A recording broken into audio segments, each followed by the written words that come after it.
Oh, it's melting. In today's video, we have a caramel frappuccino made with soy milk and no whip. That is my cold drink of choice at Starbucks. Looked it up, grande, less than 100 milligrams of caffeine, so we're still good. And I'm not the kind of person that drinks coffee every day, if you can call this coffee. I really just like sweet things. We're under 100 milligrams, so we're good. My doctor said no more than 200 a day. So following doctor's orders still, we're still living our best life, having our daily dose of happy. Today it is Starbucks. And hanging out with you. Hello, welcome to my video. It's already so hot. So when I film these videos, I turn off the AC because our air conditioner is so freaking loud. And I feel like there's always like a bunch of white noise happening in my videos. Like our fridge will turn on and start, I don't know, fridging. And then I swear there are these kids that ride their motorcycles or their little dirt bikes up and down our road because we live on a cul-de-sac. So at least I turn the AC off. But I live in Florida and it is hot out today. I'm going to try and do this quickly so that we do not melt. But first, I have not introduced myself. If you do not know, my name is Erin. Hello, welcome to my channel. I am currently almost 21 weeks pregnant. I'm 20 weeks and 6 days to be exact. So just over the halfway mark. I am currently making videos all about my pregnancy and our lives here in sunny Florida. So if you like vlogs like that, pregnancy updates, I'm gonna be filming a lot of mommy vlogs once the little baby comes. So if you like content like that, definitely consider clicking the subscribe button and turning on the notification bell so you get notified whenever I post a new video. I'm like, what is this? So today I wanted to talk to you guys all about my first trimester in pregnancy. If you already watched my How I Knew I Was Pregnant video, you'll already know some of these symptoms, but in this video, I'm gonna go over all the rest of my first trimester symptoms and also my must-haves to alleviate some of those symptoms and just some other must-haves that I really enjoyed enjoying in my first trimester.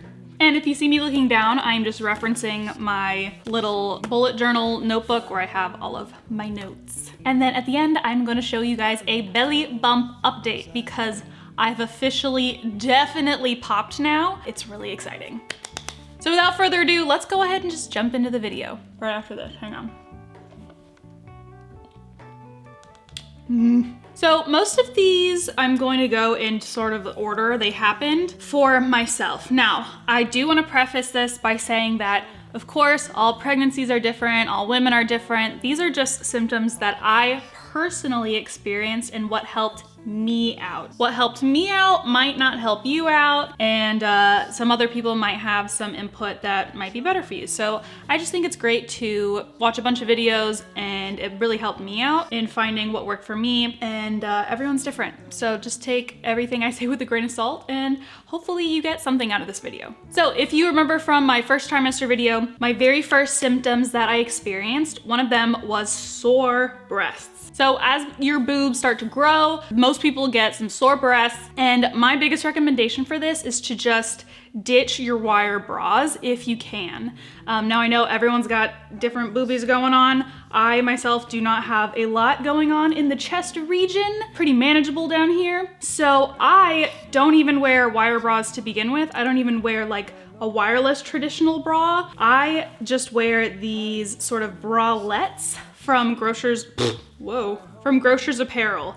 They are super minimal. I use them as a sports bra sometimes, even though there's really not a ton of support, but I just wear a size small in these bralettes. I have them in literally every single color. I'm wearing one right now. And these are just very, very comfortable. They really don't feel like you're wearing anything. I find that even sometimes a sports bra will like squeeze everything a little bit too much. I like to feel as fancy-free as possible up here, you know, without poking anyone's eye out, which leads me to another point. Your breasts are going to start changing shape. Your nipples might get a little bigger, a little more prominent, even in the first trimester. So what I've just been doing is like pulling out like a bathing suit bra pad, basically. You know how they have those thin pads in some bathing suits, and I just kind of like slip those under there, and that way it kind of shapes them off a little bit so you don't look like Kim Possible. You know what I'm saying? You guys know what I'm talking about. She always had pointy boobs, right? I'm not crazy. She did, right? I hope this isn't like a weird memory that's not true. Call me, beat me if you wanna reach me. Yes, she definitely did. And these are also nice because they're not as structured. So when your breasts start to grow, which they will, or mine did at least in the first trimester, I'm still just wearing a small and they fit great still. So that is my advice. Ditch your wire bras, get you something comfy. I love Grocers Apparel. They're a sustainable brand out in California. Love them to death. Now, another one of my first symptoms was my heightened smell. Now, sometimes this is all good and fine, you know, sometimes you'll smell something really nice, really strong, but most of the time you are picking up on some icky smells, maybe in your fridge, maybe in your trash can. So my advice for you on this is to just be a little more diligent with taking out your trash, you know, not leaving, I don't know, shrimp shells in your, I forgot the name, garbage can. Making sure your leftovers aren't spoiling in your fridge, just being a little more diligent with that and making sure your partner is aware of your crazy smells. Something else I experienced in my first trimester was some implantation cramping. So this is some cramping that'll happen around the same time you would have gotten your period, and it's when the little, it's implanting in your body and it settles into the lining of your uterus. This is when implantation happens.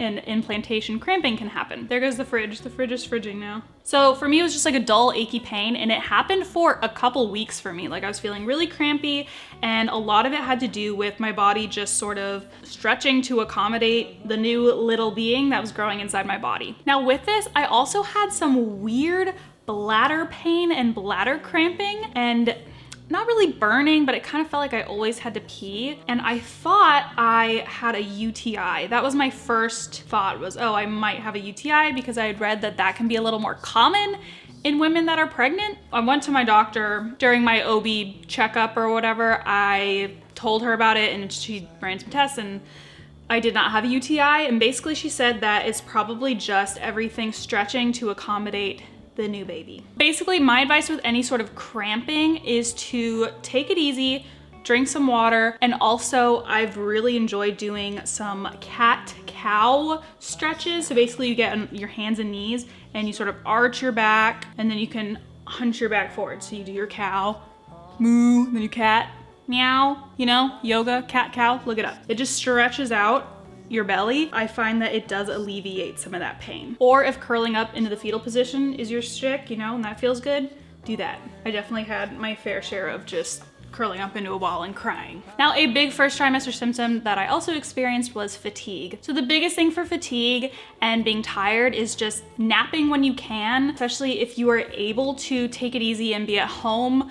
Just napping throughout the day really helped me out with this. Obviously, if you're tired, sleep, take it easy. And also just try and get to bed a little earlier. In the beginning, if I slept like for 9 hours at night, if I could get away with not having to nap during the day and I would have a little more energy. So this might seem kind of self-explanatory, but throwing it in there. Okay, so for me, the nausea was real in the first trimester. A lot of nausea, especially that went along with that smell thing. Sometimes I would open the fridge and smell something nasty and I would gag immediately. So for me, the nausea at first was kind of a dull, all the time throughout the day, just felt hungover. And then a little later on in my later part of my first trimester, it turned into just kind of like all of a sudden after I eat, I would feel nauseous for a little bit and then sometimes I would feel fine.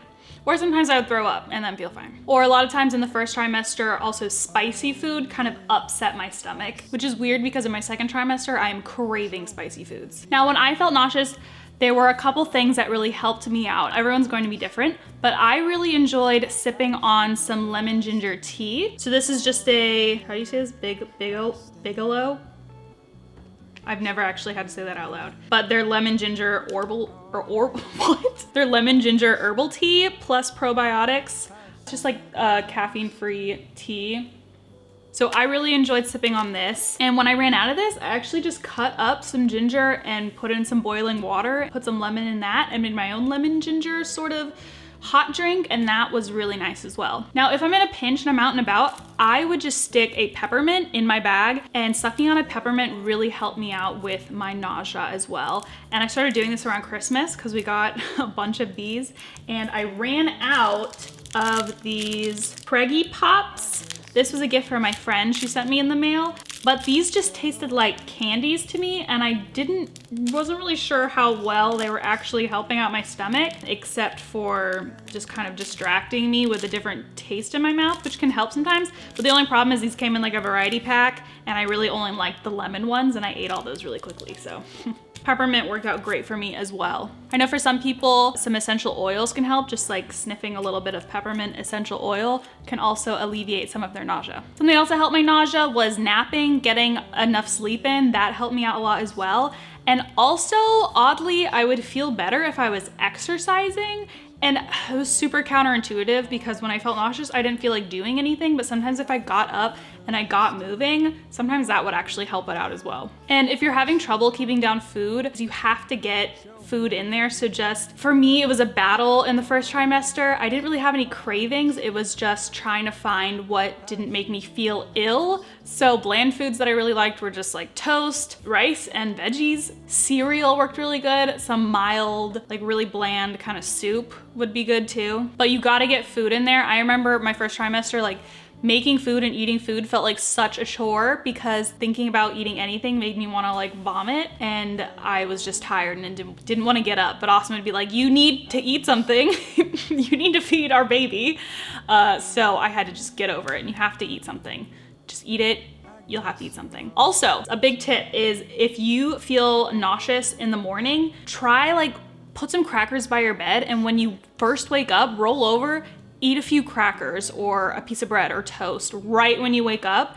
And that helped me out a lot because I noticed that the hungrier I got, the more nauseous I would feel, and then the less I would want to eat. And it's just kind of this vicious cycle. So basically you need to eat before you get to that like really hungry, extremely nauseous phase. Okay, another thing that hit me in my first trimester was I would feel really hungry right before I went to bed if I didn't eat enough during the day. Now this was also probably part of me not eating enough because everything kind of made me feel sick, but just make sure you're eating enough throughout the day. And if you need to eat a big meal right before you go to bed, just do it. You need to be getting enough calories in you. I mean, you're not eating for two, like everyone says, you're not supposed to be eating twice as much, but talk to your doctor about how many more sort of extra calories you should be eating, and make sure you do try and fit those in throughout the day. And you know, if that means doing some midnight snacking, do it. Another thing I talked about in my first video was my weird body temperature regulation. So for us, we have just been having to make it really cold at night because I have been having these crazy sweats ever since I became pregnant. So we put it at like 68 at night, which to some people might seem normal, but to us, that's really cold in the house. And during the day, you know, my body's like really picky. I always just need jackets and cardigans around to throw on and take off, and I'm always messing with the AC. And it's just something, you know, you just roll with the punches if your body's doing some weird temperature things. All right, now we're gonna get into some other symptoms that we didn't talk about in that first How I Knew I Was Pregnant video. So I really had some trouble sleeping in my first trimester. Can I talk? In my first trimester already. It's a little bit different in my second trimester of why I'm not really sleeping well, but my first trimester, I wasn't sleeping well because I was waking up every 2 seconds to pee. And it's really weird because you barely don't even pee at all. It's like the tiniest amount, and then you go back to sleep, and if you just like roll wrong, you're like, it feels like I have to pee again. But getting to bed early can really help you out with that. Just getting enough hours in of sleep, starting early to get a leg up on that. And also, even though you might not have a big belly or anything like that, it is never too early to invest in a pregnancy pillow. Now, this is the pregnancy pillow I am using. I actually have had this since before I was pregnant because I have some back issues with my scoliosis, and if I'm not like aligned right when I'm sleeping, I wake up and my back hurts. So this is, I call it my noodle. I don't know why. It looks more like a sausage, but I call it my noodle. And this is the BB Hug Me pillow. Now, this is not a super cheap pillow, I'm just gonna say it, but it has been worth every penny in my opinion. I really didn't want to get one of those big pillows that like goes over and over your back, because I feel like with those you have to use it as like a pillow also, and I'm very particular about my pillow, you guys. I kind of like a pretty flat pillow. This was great because it's just one side, and you basically, I don't know if I can show you, you can basically hug it, and then you can put it in between your legs like this when you're sleeping, And you can use it as a pillow too, but for me, it feels a little weird. So I just put it really low and I have my knees in between it and then I hug it like this. And that way also, if I'm not hugging something when I'm sleeping, I feel like my shoulders like concaving in. So it's really nice to have that. And then my legs separated a little bit. And that has been helping me out a ton with sleeping, just being in a comfortable position. Now, in my opinion, I feel like if you're gonna spend some money on treating yourself, spending it on good bedding or a good mattress or pillow is a really good investment. Honestly, investing in your sleep I think is super important. So, you know, if it's time for you to get a new mattress or flip that baby over, see if that'll help, now is definitely the time to do it. Invest in your sleep and you are gonna be so much happier during your pregnancy. If you're curious, the mattress we have is a purple mattress and we love our purple mattress. It is so awesome. It's not a spring mattress or like a memory foam or anything like that. It's got like, I don't know what it's made out of, silicone, or it feels like a firm cloud. It's a little weird to get used to, but honestly, whenever we go to a hotel and we're there for a few days, we're like, oh, I miss our purple mattress. We just miss it so much and we love it. And that was a really nice investment. One of the best investments we have made when we switched over to a king size bed. So if you're in the market for a purple mattress, I'll leave a link down below. Definitely check them out. I will also link all the other products that I'm talking about. So this pillow and some other things that we discussed. So definitely remember to check out the description box of this video. Okay, so another symptom that I definitely experienced early on and even continuing on into my second trimester is, and TMI alert if I have any family members watching or something, leakage or, you know, funky watery discharge going on down there. That is definitely totally normal, and even some spotting is normal in the first trimester. I personally did not have any bleeding or spotting whatsoever, but it can happen. So my biggest tip for this is to invest in some period underwear. So I know the thought of period underwear, especially for me, when I first looked it up, I was like, ew, seems kind of gross. Like you're just sitting in your business all day. But honestly, I am loving it. And I don't typically wear them as like my only underwear during my period, you know, before I was pregnant. I am a menstrual cup wearer. I like to use a menstrual cup, and then on like a heavy flow day or something, maybe I'll wear a period underwear as a backup, or if I'm just lightly spotting, I'll just wear the period underwear. But honestly, I've been just wearing my period underwear as normal underwear because it has been great for, it's kind of like, you know, when you have those heavy days and you wear like a panty liner, you kind of just wear this instead of the panty liner because no one likes the it's uncomfortable. I love Knix. My Knix, what are they called? And now they have super leak proof. Ugh, I need to get some more underwear, you guys. My Knix leak proof boy short is my favorite underwear. I think I'm gonna put another order in soon because I just want to get some more of these. They're so comfortable. I feel like I'm not even wearing underwear. And you guys, I'm the kind of person where like around the house, traditionally, like I won't even wear underwear. I hate it. I hate feeling constricted down here, up here. I like to feel naked. If we could all just walk around naked, I'd be happy. But the fabric feels really nice and it's breathable and it works. Like there's no leakage going on. They're just awesome. I cannot say enough good things about Knix. Yeah, they have like cheeky, they have the thong. I have a nude thong one. Love it. I've also heard really good things about their bras too. Maybe I'll get a real bra for once. And I feel like the period underwear is gonna be great for after I have the baby. I mean, at first, I'm sure I'm gonna be just like in a straight diaper or whatever, you know, if there's a lot of blood. It's all gonna depend on what happens during birth and my recovery and, you know, stitches, whatever. But I'm thinking, I know a lot of people bleed or spot for like a long time after they give birth. So I'm thinking the period underwear is gonna be a pretty good investment. Another symptom that I experienced was occasionally I would get like a metallic taste in my mouth, which was super weird. I looked it up, apparently that's normal. Normally it would come and go pretty quickly. So I guess if that's something that's lingering for you, maybe eat something or suck on a candy or a peppermint, that might help. And another symptom, constipation. I experienced a lot of constipation in my first trimester, and the biggest tip I can give for that is, you know, just make sure you're eating your fiber, you know, move around. A lot of times if I felt like I was constipated, I just need to like get up and like move my legs around to sort of try and get everything free. Just know that that's a possibility with pregnancy. Another symptom I experienced were headaches. Now for me, they weren't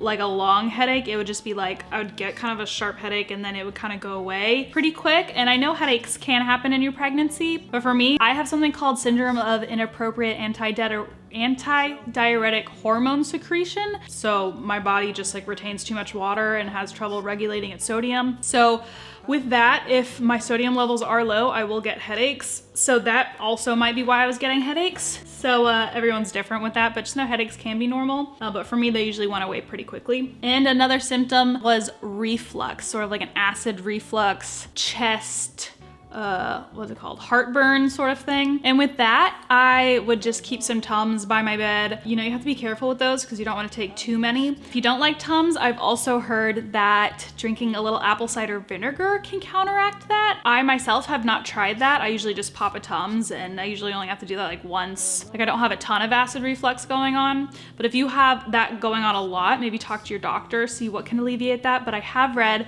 that apple cider vinegar is good at counteracting that. So see if that works for you. Now, the very last symptom I want to talk about that started in my first trimester and is definitely continuing on into my second trimester are mood swings. Very moody mood swings. Now, I feel like the biggest thing for this is just to inform your partner before you become pregnant, or, you know, maybe as it's happening and as you're starting to have these feelings, make sure they understand that these mood swings are normal and it's just your hormones changing and, you know, your raging hormones. Just make sure they're informed so that you don't get into this fighting match with them, you know, so they understand what's going on. Maybe one minute you're crying, the next minute you're laughing hysterically at literally nothing. It's all over the place. At least it is for me. Last night I'm just laughing and Austin's like, what are you laughing at? And I don't even remember. I thought of like one little thing and I was literally laughing for like 10 whole minutes. And I also started hysterically crying when I couldn't get the TV to work, and then he got it to work immediately. Just tears. So many tears. But he's been so patient with me because he knows that it's normal and it can happen. So he just kind of says there like I'm a toddler and gives me a hug, and he knows what I need. So just make sure your partner knows what you need and make sure they know that it is normal. And also with these mood swings, just, you know, try and take it easy. Give yourself some grace. Make sure you're getting your naps in. Make sure you're eating, okay? Especially if you're having that nausea. And that'll help you out as well. Take a walk outside, breathe, you're creating a baby, you're beautiful, you're wonderful. Another thing I wanna talk about that kind of goes along with mood swings is the anxiety. There's a lot of anxiety that comes with being pregnant, especially during the times of today, you know, with COVID and even just being pregnant in general. A lot of women will experience a lot of anxiety, especially at first. You know, the first trimester, it's a lot of what ifs and I don't know what's going on, especially if it's your first pregnancy, at least for me. Every time I had a little cramp, I'd be like, oh, I hope everything's okay. Stay, you good? Every time I would have a cramp, and the cramping was constant for me at first. So I know anxiety can be a really big thing. And for that, I just say, try and have a good support system in place. Have those people you can go to and talk to. Stay informed the more you know about your pregnancy. That can help alleviate some anxiety and negative thoughts. Now, I've talked about all my symptoms and must-haves for that. Now I'm just gonna talk about a couple other must-haves that help me out. And this also kind of goes along with helping with anxiety and just figuring out what's going on in your head during pregnancy, keeping yourself centered and such. Now, you do wanna make sure you're staying hydrated during your pregnancy. I'm actually on a limited liquid restricted diet because of my SIADH thing. So I only allow myself to drink 1.5 of these a day. So that's why I like to have a water bottle with me so I know exactly how much water I'm drinking. But having a nice big water bottle might be a great idea for someone else who's trying to drink a lot of water during the day or just remembering to stay hydrated. That way it's always with you. I just have a Hydro Flask. It was a gift for Christmas. And I've had a lot of other water bottles, and honestly, Hydro Flask, I know they're expensive and I know they're kind of basic or whatever, but I love my Hydro Flask. So making sure you drink enough water, that's gonna help you out with the nausea and just feeling good in your body in general. Something else that I wanted to let you guys know is what prenatal vitamin I am taking. I started taking these prenatals a month before I got pregnant, 2 months before I got pregnant, but I really like Ritual. These are the vitamins that my husband and I take. He obviously doesn't take the Essential for Women prenatal, he takes the Essential for Men, but these are great because they are vegan, they have DHA DHA and EPA in there. They have B12, they've got folate, they've got your omega-3s, iron, lots of other stuff. So you've got your DHA covered in here as well. I find that it's actually more cost effective just to take these instead of taking a cheaper prenatal and also taking like a B12 and a DHA, because my husband and I, we eat fish, but we don't eat any like meat like chicken or beef or whatever. So we do make sure we take a B12 just to make sure we're getting all that. And we normally take a DHA and EPA anyways, but this has all of it in there. So even though this is a little bit more of an expensive, I think it's like $35 a month, which sounds expensive, but before we were buying literally 3 different vitamins and now I'm just buying this. And when I'm done taking prenatals, I'm gonna go to taking the just Ritual Essential for Women. Something else that I really enjoyed using during my first trimester were pregnancy apps. So the apps that I like to use, well, to actually get pregnant, I used the Flow app. Here. I haven't used this app since actually becoming pregnant. I think you might have to pay to like get all of the features for it. Don't quote me on that, I'm not sure. But I really like the Flow app to track your basal body temperature, to see when you're ovulating and things like that, or as a period tracker, it works great as well. And then when I became pregnant, I downloaded the What to Expect app and the Bump. So those are the 2 apps that I've been using. So this is the What to Expect app. So like here it says 20 weeks and 6 days. Erin's pregnancy is as big as a sweet potato. So it tells you the size of your pregnancy, and it also has a little video and summary each week, just lots of little nice facts. And I find that this is a lot more helpful going week to week than like a baby book, to be completely honest. There are some books that I'm reading, and I think I'm gonna do a totally separate video on the books that help me out, but I'm more so reading a lot of books to help me with labor and delivery, and having the apps has been helping me out with like what's going on during pregnancy, and just knowing that like, oh, it's normal for me to be having these cramps, or oh, it's normal for me to be having these symptoms. It has sort of alleviated a lot of my anxiety with some of these symptoms. So the Bump app is really cute. I really like using this. So here the Bump says, my baby's as big as a banana. So I like that it tells you how big your baby is in relation to other things on this app as well. And the other reason why I really like this app is when you click, it'll also have this see the baby in 3D thing where you can like spin it and see the baby, and it tells you what's going on with the baby, like baby's loving the skin he or she's in. That's because the skin has formed 2 distinct layers. So it tells you what's going on, and you have that nice visual, and then it has a visual of you. Well, not you exactly, but a pregnant woman. So that's been really fun. So I like using those 2 apps to sort of supplement each other. So every Saturday I hit a new week, and Austin and I usually wake up and we look at the app together, and he and I will watch the little video on the What to Expect app. And yeah, that's just what we have been doing. And just kind of showing him a little video or reading through some things from the app as we're going to sleep or as we just woke up. It's a great way to keep him in the loop with the pregnancy, and gives us some time to sort of talk about what's going on, instead of me just being like, read this whole baby book. I am having him read some labor and delivery books, because picking my battles with that one. Watching a little video and discussing some things on an app though has not seemed like such a chore. Now the last essential I want to talk about is having a baby diary or a pregnancy journal. So I know it's a little confusing because I have my planning journal here and this is my pregnancy journal, and I've actually been using the same exact type of, book.